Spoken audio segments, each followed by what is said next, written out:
What happens when the people who raised you show up at your door and decide your success belongs to them? Today, I'm sharing the most calculated financial move of my life, a move that required me to become someone I never thought I'd be. My name is Vanessa Reynolds. I own a salvage company in Miami.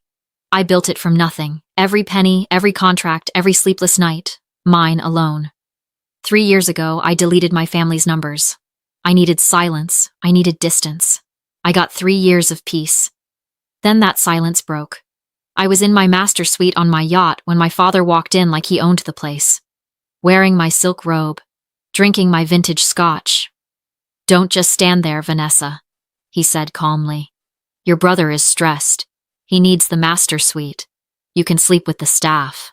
My mother walked out of my bathroom and dug her fingers into my $800 face cream, slapping it on her cracked heel without even looking at me. "This is a nice place," she said, "big enough for all of us."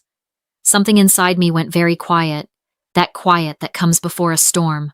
I walked onto the aft deck. The Miami heat was oppressive, but what made my blood run cold was Leo, my 19-year-old deckhand, standing by the gangway like he was waiting for an execution. "Miss Vanessa, I'm so sorry," he stammered. "They had IDs. They said it was a surprise visit. Your father said if I turned them away, you'd fire me on the spot." That's when it crystallized. They hadn't picked a lock. They hadn't hacked anything. They had bullied a teenager. That was their specialty. Social engineering weaponized through pure entitlement. They knew exactly which pressure points to squeeze. "It's fine, Leo," I said. "Go take your break." I hadn't seen my parents in 3 years. Not since they drained my college fund for my brother's first failed venture. Now they were back. Not to reconcile. To collect. Inside the salon, 4 oversized suitcases blocked the walkway. My brother James was sprawled on my Italian leather sofa, scrolling through his phone. "Not bad, V," he smirked. "A little sterile, but I can work with it. Get out," I said. "All of you. Now." My mother walked in from the master suite. "Don't be dramatic, Vanessa. It's unbecoming. We're family. You have plenty of room. This is a commercial vessel," I said, stepping between James and the bar. "If you aren't off this boat in 5 minutes, I'm calling the port authority." My father stepped out of the galley with a glass in his hand. He laughed. "Tell them what, exactly? That you're evicting your elderly parents? After everything we did for you?" He took a step closer, invading my space, the smell of my scotch heavy on his breath. "We raised you," he said quietly. "We put a roof over your head for 18 years. We sacrificed so you could have this." He waved at the $1 million interior. "You think this success is yours? It's ours. We invested in you. Now when the family needs a return on that investment, you want to hoard it all for yourself. It's selfish, Vanessa. It's ugly." There it was, the twisted math of the narcissist. My success was communal property. My assets were public domain. But my brother's failures? Those were family emergencies requiring bailouts. "You didn't invest in me," I said quietly. "You survived me, and I survived you. Now get off my boat." "We can't," James said, not looking up. "I gave up my lease. We moved out this morning. We're staying here until I get back on my feet." "And we're helping your brother," my mother snapped. "He's in real trouble, Vanessa. Since you're the only one sitting on a pile of gold you don't need, you're going to help him too." My father pulled out his phone. He scrolled through something, then set it down. $148,000, he said. "James borrowed it against a crypto venture that failed. The lender is private, aggressive. They're sending pictures of James walking to his car, making it very clear what happens if he doesn't pay." For the first time, my brother looked up. His face was pale, sweating. For a second, I saw genuine fear. It was the only honest thing in the room. "I don't have that kind of cash," I said. "My capital is tied up in fuel, insurance, maintenance. Liquidating that much would destroy my company." "Then do it," my mother said simply. She poured sparkling water and sat back down with complete calm. "You can rebuild. James doesn't have that luxury. If he defaults, he goes to prison." "Are you really going to value a bank balance over your brother's life?" "Why is this my debt?" I asked. "Why am I the insurance policy for his gambling?" My father sighed, the sound of a patient teacher with a slow student. "It's not charity, Vanessa. Think of it as retroactive repayment. You lived with us for a month after college. We fed you, we housed you, we supported you when you were nothing. We ran the numbers. You owe the family about that much. We're calling the note due. Retroactive repayment." They had monetized my existence. Every meal, every night under their roof had been logged in a mental ledger, accruing interest, waiting for the moment I had enough liquidity to be harvested. "I need to check the accounts," I said, grabbing my tablet. "I can't do this down here." I walked out, climbed to the bridge deck, and locked the watertight door behind me. I leaned against it, breathing in salt air. This wasn't new. This was history repeating itself. 7 years ago, my grandmother left me $10,000, my escape fund, the only thing given with no strings attached. I went to the bank after the funeral and found the account empty. The withdrawal slip showed my signature, but the V was shaky, exactly the way my father wrote it when nervous. They had forged my name. They had stolen my inheritance to fund my brother's first app idea. When I confronted them, they didn't apologize. James has vision, they said. You just have a hobby. You always land on your feet. So I landed on my feet. I scrubbed decks until my hands bled. I saved every tip, every bonus, eating ramen while my brother posted photos of bottle service in Vegas on the dime of my stolen inheritance. They didn't just neglect me, they cannibalized me. They ate my start, and now they were here to eat my finish. I looked out at the Miami skyline. Glass towers reflected the dying light. They thought I was checking balances. They thought I was accepting this responsibility. They didn't realize the girl they robbed 7 years ago didn't exist anymore. She died when she saw that empty account. The woman standing on this bridge was different, a CEO who understood leverage, someone who knew exactly how to deal with hostile takeovers. I wasn't going to pay them, but I wasn't going to fight them either. Fighting gave them leverage. I needed to act like an investor. I pulled out my phone and made a call. Aunt Morgan answered on the second ring. She always did. She was always ready for a crisis. A retired corporate litigator who'd divorced 3 husbands and kept all the houses.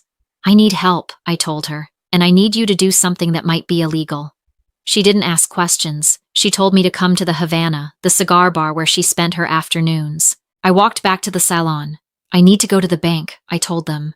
Liquidating this triggers fraud alerts. I have to do it in person. My father looked suspicious. You're not running to the cops, are you?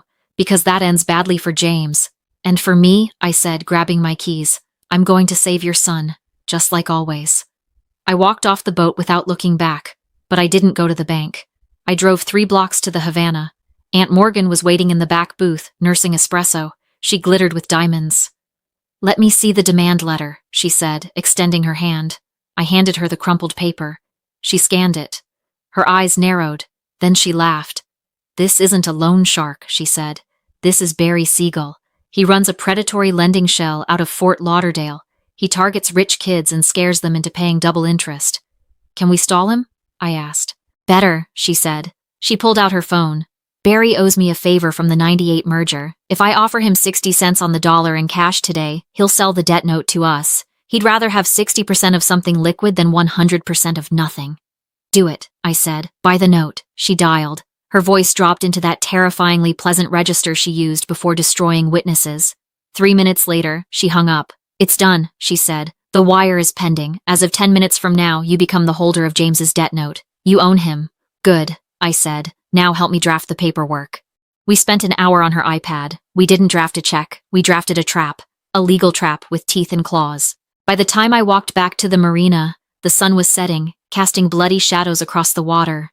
I fixed my hair in the rearview mirror, pulling strands loose to look frazzled. I practiced my expression, defeated, small, compliant, the beautiful daughter who had finally been broken. I boarded the yacht. They were waiting like vultures on a fence. James had opened a second bottle of wine. My mother was flipping through a yachting magazine, redesigning my space. My father was on his phone, probably telling friends about his daughter's yacht. Well, my father barked. Is it done? I can do it, I said, letting my shoulders slump. I moved the funds. But there's a problem with the IRS. What problem?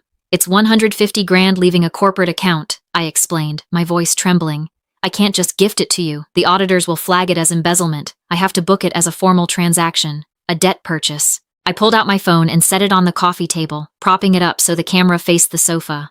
My board requires a compliance recording for any transfer over $10,000, I said. I need you to acknowledge on video that this money is for James's debt. If we don't record this, the bank freezes the wire.